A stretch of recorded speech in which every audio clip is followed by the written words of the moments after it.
Ngayon, good day po. Ito yung order ID ng order sa aming TikTok. Shoutout po sa inyo from Permata. Pakita lang po natin yung order waybill nyo po. Sa gutter yung ano ko eh. Masag ah. Yung ilalim. Pero, ano. Bakit kasi? Tuloy ko kasi. Basic setup na to. Ang ex, hindi. Siksikan kasi. Hindi naman sila sa gutter na pala yung ano. Tumog ah. Parang ano, aray ko. Wish pass mo yung ako. Isang M-Babe lang. Ha? Isang piraso lang M-Babe. Plate bag? M-Babe. Nakatanggi. Ilan? Isa lang. Kasama niyan?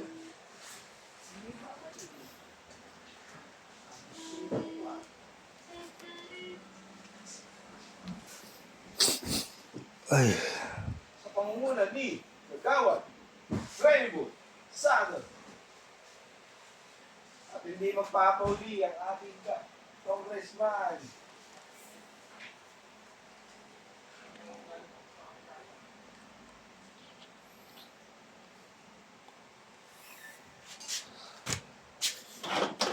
Congressman, Magni Trillo.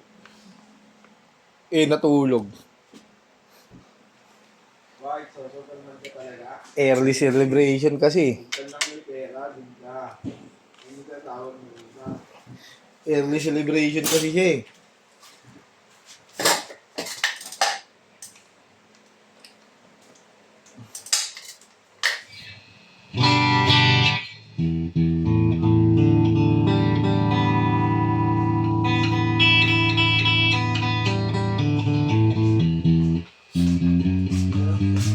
Gumawa ko pa rin sa tayo ko kaya ate. Doon nakaraan ko Lasing. gumawa ko sa'yo. Tapos dalawa ka pa. Yan, series. Ang nangyari? Ano nangyari? Wala. Kung ano yung mo yung sige na. Kanina na sa akin. Nakahawa na naman si... Ha? Nakahawa na naman sa isin.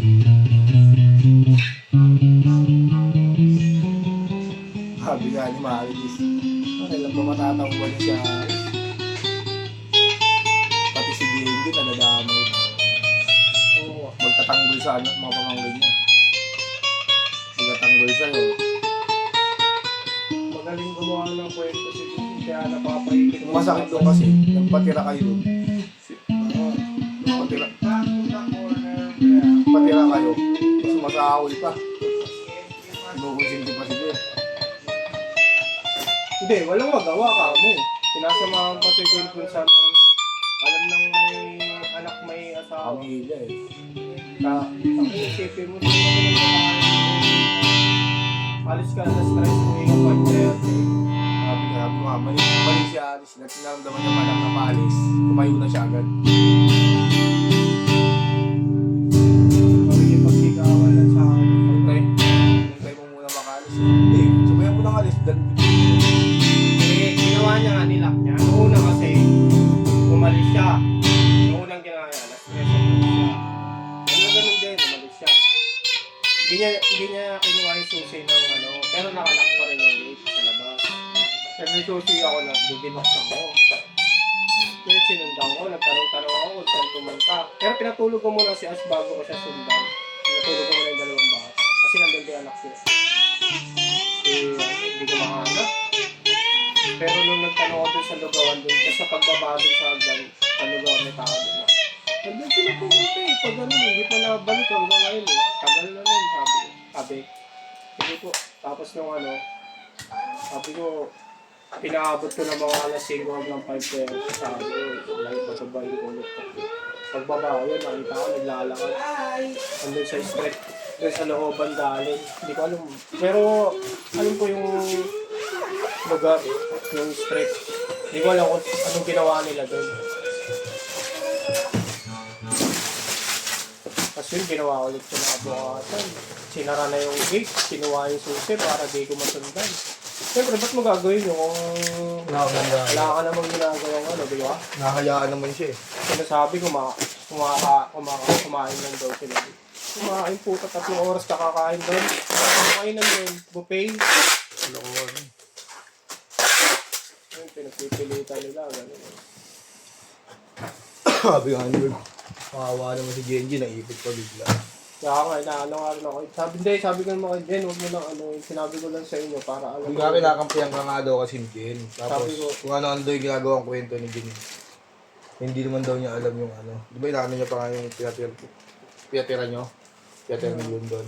Kaya inaaway daw kasi ni Jen. Kaya parang galit na galit yung asawa mo. Sinend ko sa kanya yun, tsaka sa kuya niya, yung binidyo ko. Sabi ko rin sabi ko, huwag mo na, ayaan mo na. Sinend ko lang sa inyo para alam niyo na ginagawa ng kapatid niyo. Mama ko nga kasi, ako na naman yung may mali. Well, may mali naman talaga ako, pero hindi parang Kukulong mo. ang sinabi ko na nga sa sabi ko, unang ginawa niya yung sabi ko, ay kung naglolo na lang ako, pwede naman natin tigil. Gusto mo, uwi ko yung anak ko, uwi ko. Sabi sa akin. Sabi ko nga. Ganun sinabi ko sa kanya, unang yung ginawa ko. Hindi ka nagiging. Sabi kay Ewang bilang kay Aris, hindi na natuto.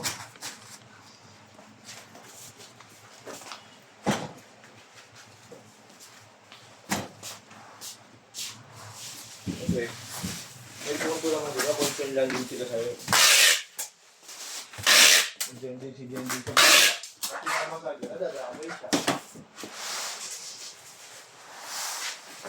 Magaling mang, sige. Manipulation. Kasi naman siya yung pakikinggan ng papa niya. Yung alam naman yung tatay niya yung kahudasan ng ugali niya. Hindi siya ba? Nakakampihan din kinukonsider. Hindi naman ganito kay Jen.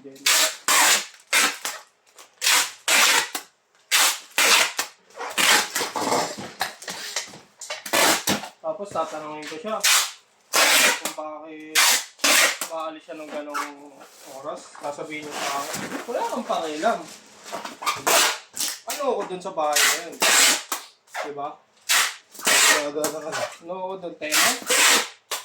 Parang hindi ko siya pakialaman.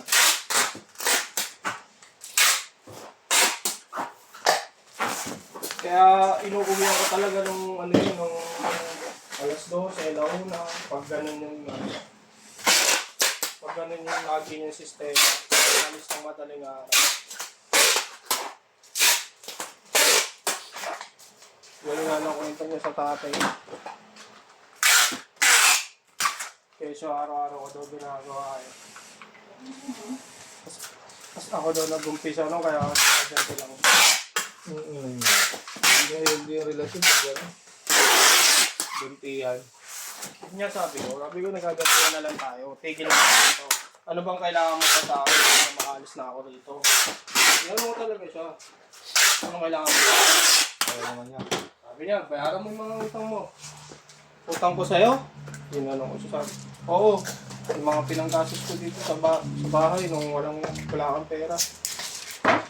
May utang na pala ako sa'yo, ganun. Kasi wala akong pera. So, kailangan pala lahat ng gastos sagot ko kahit di ko na kaya. Di mo nga ako tinatanong kung kaya ko to. Ginagano ko siya.